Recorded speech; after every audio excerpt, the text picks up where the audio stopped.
Hi, it's Kevin May at the PhocusWire studio here again with Oliver Dlouhy. You're the CEO of Kiwi.com.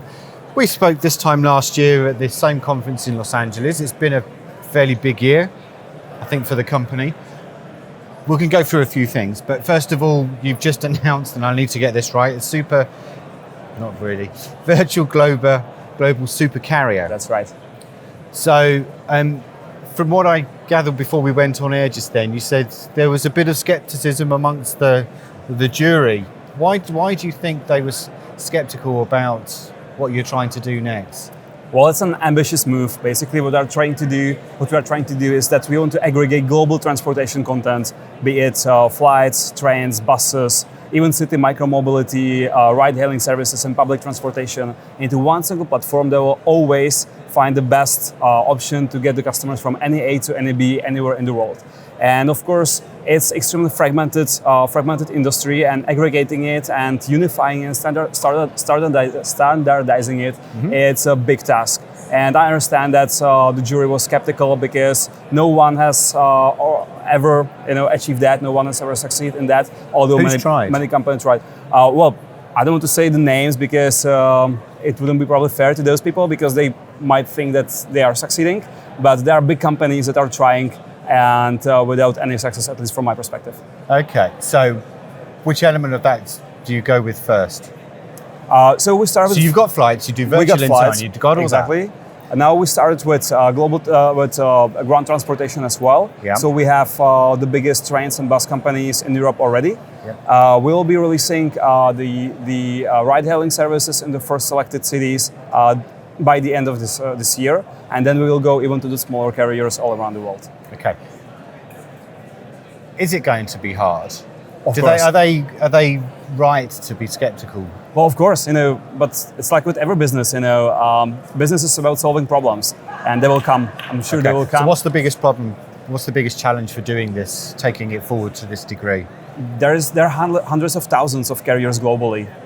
It's not like with airlines. You get 500 airlines or 600 that are aggregated in 3 GDSs and maybe one provider for low cost, and that's it. Basically, to get pretty comprehensive flights inventory, you need to connect to 3 or 4 APIs, and that's it. Yeah.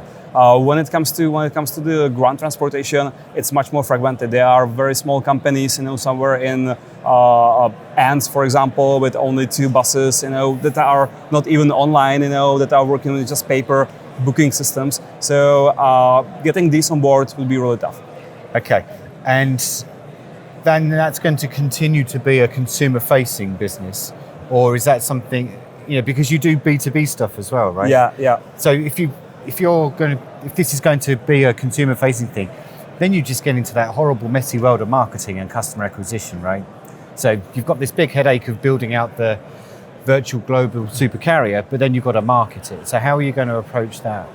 Well, it's tough, but when it comes to distribution, we actually want to have pretty diversified distribution. So 1/3 should be, as you said, the B2C, so building a direct brand that the customers will trust. But 1/3 should be our MetaSearch partners, which we are distributing through already, and it works pretty well. And the remaining third would be the B2B partners that can consume our content, our intermodal content, that's how we call it, via our Tequila distribution platform. So this is interesting. Your MetaSearch partner, these are the ones that you advertise on currently? Yeah. But what you're about to do is going to be really super complicated. How is that going to work at a MetaSearch? Let's pretend I'm Kayak, and you'll be able to provide this complete service, door to door, including everything. But Kayak is just, or other MetaSearch engines are available, is from to dates. So it's not actually going to make any difference to the user at that end, surely? That's right. Well, we need to convince Kayak to change their search engine or to adjust their search engine to be able to consume our content. So currently, none of the big meta searches actually supports that. Okay. So that's a bit of a challenge then. That's a bit of a challenge, and I hope, guys, if you are watching that from all the meta searches, please support us and adjust your search engines to be able to. So it's good. So one of my questions here, and I don't think you'll dislike me for saying so. I've put you down as a fairly ballsy CEO, and the reason why I say that is when we did the podcast the other week, How I Got Here podcast, which is PhocusWire and Mozio's weekly podcast. We talk to founders and all this kind of thing. You were calling out EasyJet for not working with you. And That's right. there's not many CEOs who do that, thus the ballsy thing, and then you're just saying, come on, Kayak, talk to us. So two-part question. One, do you think that as a CEO is a strategy that often works? And two, have you heard from EasyJet since the podcast?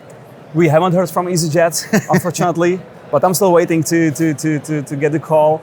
Yeah, and I mean, maybe it's wrong or unprofessional or whatever, but I think... we like it. We journalists like people that exactly, speak their minds, and well. I think it just does make sense. I like to address, the problems, the right name. I believe that that's the best way to solve the problems. If the counterpart understands properly what the problem is, and especially if the counterpart doesn't want to talk to you directly, then we need to use third parties or media or someone else to get the message, conveyed. Okay. So if you're going back to the virtual global supercarrier, I mean, it's essentially like an OTA with bells and whistles on it, right? I wouldn't call it this way. No, of course you wouldn't. From the customer perspective, it might be perceived like that. Yeah. I mean, that puts you in the same league as the Bookings and the Expedias and the Trip.com, as we now need to call them, and potentially Amazon and potentially, others. You're getting in with some really big players with a lot of marketing muscle. So it's kind of back to the marketing question a bit. How do you approach that as a company that's arguably slightly modest in size? I know you've got over 1,000 employees and it's all great. 3,000.